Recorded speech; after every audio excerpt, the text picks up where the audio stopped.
نحمده ونصلي على رسوله الكريم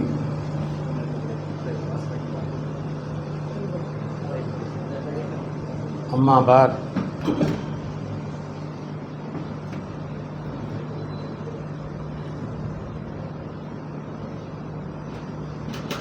மேடையில் அமர்ந்திருக்கும் பெரிய பெரிய ஆலிம் உலமாக்களே,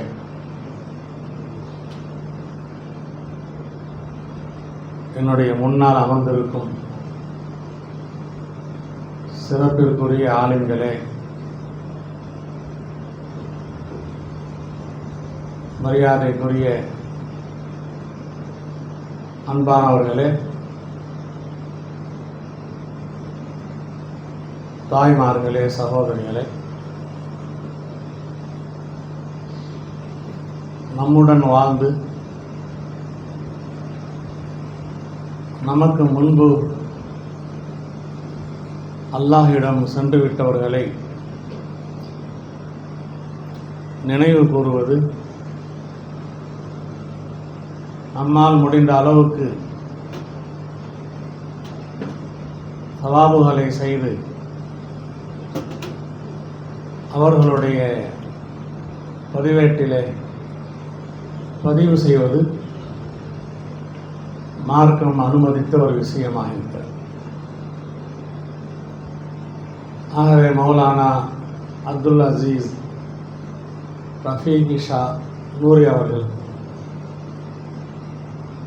பெரிய மனிதர், உயர்ந்த மனிதர், சிறந்த ஆலிம், சிறந்த வழிகாட்டி. அவர்களின் மூலமாக நிறைய பொதுமக்கள் ஹிதாயத்து பெற்றிருக்கிறார்கள், தொழுகையாளியாக ஆகியிருக்கிறார்கள். அவர்களிடத்திலே நல்ல பண்புகள் நிறைய இருக்கின்றன. எனக்கு தெரிந்த ஒரு பண்பு தவாலு, பணிவு. ஏறக்குறைய எனக்கும் அவர்களுக்கு மத்தியில் 20 ஆண்டு காலம் வித்தியாசம் இருக்கிறது.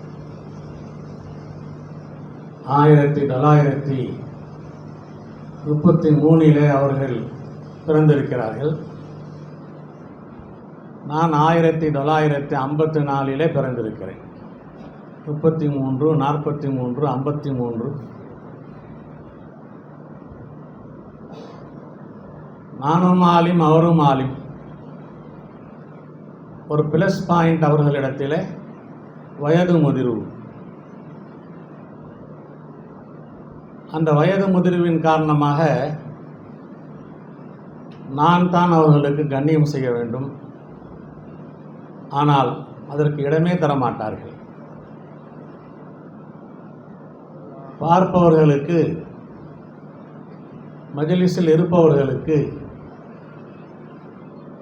ரஃபீக் ஷா நூரியை விட ஹஜ்ரத் ரொம்ப பெரிய மனிதர் போல் இருக்கிறது என்ற எண்ணம் ஏற்பட்டுவிடும். இதுவெல்லாம் எல்லோருக்கும் கிடைக்கக்கூடிய பண்பு அல்ல. என்னை பார்க்கும் போதெல்லாம் அப்படியே அன்பை கொட்டுவார்கள். என் மீது அந்த அன்பு எப்படி அவர்களுக்கு ஏற்பட்டது என்றால் என் காரணமாக அல்ல. என்னுடைய தாதா, தாங்களெல்லாம் என்னுடைய தகப்பனாரை பார்த்திருப்பீர்கள். தகப்பனாருடைய தகப்பனார் என்னுடைய தாதா ஹசனுத்தீன் ஹசரத். அந்த காலத்திலே எந்த விதமான வாகன வசதியும் இல்லாத காலத்திலே நல்ல காமிலான ஷைகை தேடி, அவர்கள் வாழ்ந்த பகுதியெல்லாம் நிறைய ஷைகுகள் இருந்தாலும் தேவபந்தை தாண்டி, டெல்லியை தாண்டி தானா பவன் என்ற ஒரு ஊர் இருக்கிறது. அங்கே தான் மௌலானா தானவி இருந்தாங்க. அவர்களிடத்திலே ஒரு 40 நாளோ அல்லது 4 மாதமோ கல்வத்திலிருந்து பயிற்சி பெற்று ஒரு தடவையிலேயே அவர்கள் ஹிலாஃபத்தை பெற்று வந்தார்கள். தமிழ்நாட்டில் இன்னொரு ஹலீஃபா இருந்தாங்க, மௌலானா சயீத் அகமது கீரனூரி. அவர்கள் என்னுடைய பாட்டனாருக்கு முன்பே பல தடவை ஹதரத் அவர்களிடத்திலே பையத் பெற்றிருக்கிறாங்க. ஆனால் என்னுடைய தகப்பனார் ஒரு தடவை தான் அங்கே போனாங்க. அந்த ஒரு தடவையிலேயே சயீத் அகமது கீரனூரி ஹதரத்துக்கும் என்னுடைய பாட்டனாருக்கும் ஹிலாஃபத் கொடுத்துட்டாங்க. இந்த காலத்திலேயே 2 நாள் ஆகுது, 3 நாள் ஆகுது, எந்த வசதியும் இல்லாத அந்த காலத்தில் பயணம் செய்வோம். என்னுடைய பாட்டனார் அவர்கள் 1942ஆம் ஆண்டு இந்த உலகத்தை விட்டும் பிரிந்தார்கள். நான் சொன்னேன் அல்லவா, ஹஜ்ரத் அப்துல் அசீஸ் மௌலானா 33இல் பிறந்திருக்கிறாங்க. 33லேருந்து 42 ஒரு 11 வருடம். சொல்லுவாங்க, உங்களை நான் ஏன் விரும்புகிறேன்னு சொன்னால், உங்களுடைய பாட்டனார் ஹசனுதீன் ஹஜ்ரத் அவர்களுக்கு நான் ஹித்மத் செய்திருக்கிறேன், ஹாதிமாக இருந்திருக்கிறேன்.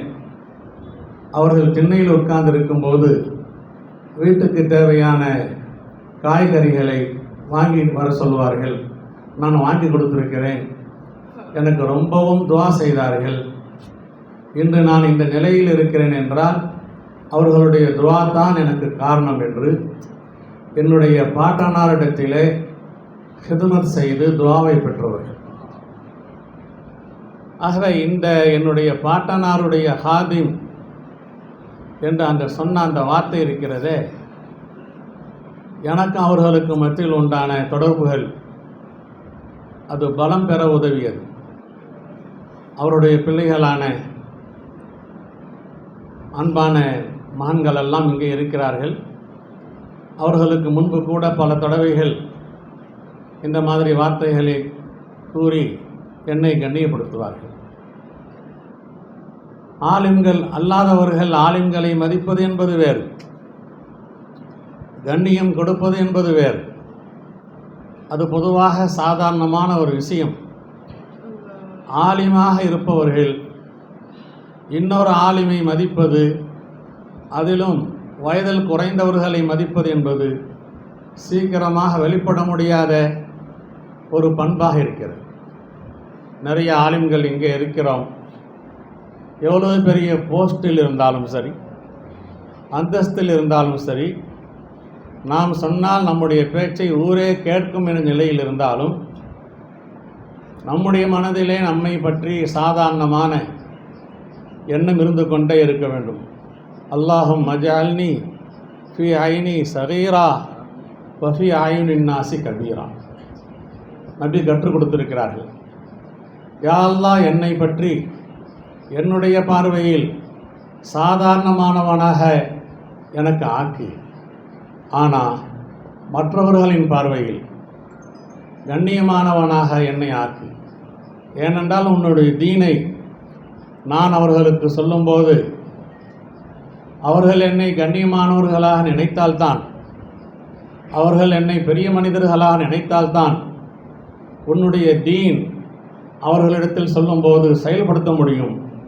எனவே அவர்கள் மதிக்க வேண்டும் என்பதற்காக அல்ல, உன்னுடைய தீன் ஏற்றுக்கொள்ளப்பட வேண்டும், உன்னுடைய தீன் பின்பற்றப்பட வேண்டும், உன்னுடைய தீன் பரப்பப்பட வேண்டும் என்பதற்காகத்தான் அல்லாஹும் மஜால்னி ஃபி ஐனி சகீரா வஃபி ஐனின் நாசி கபீரா. சின்ன துவா தான், சின்ன வார்த்தை தான். இந்த மாதிரி துவாக்கள் எல்லாம் ஆலிம்களாகிய நம்மிடத்திலே பாடமாக்கி எப்போதும் ஓதிக்கொண்டே இருந்தால் இன்ஷா அல்லாஹ் நமக்கும் பணிவு ஏற்பட்டுவிடும். சில விஷயங்கள் முயற்சிகள் செய்யணும். வெறும் முயற்சியினால் எதுவும் நடக்காது, துவாவும் செய்ய வேண்டும். சிலது முயற்சியே தேவைப்படாது, துவாவினாலேயே சாதித்து கொள்ளலாம்.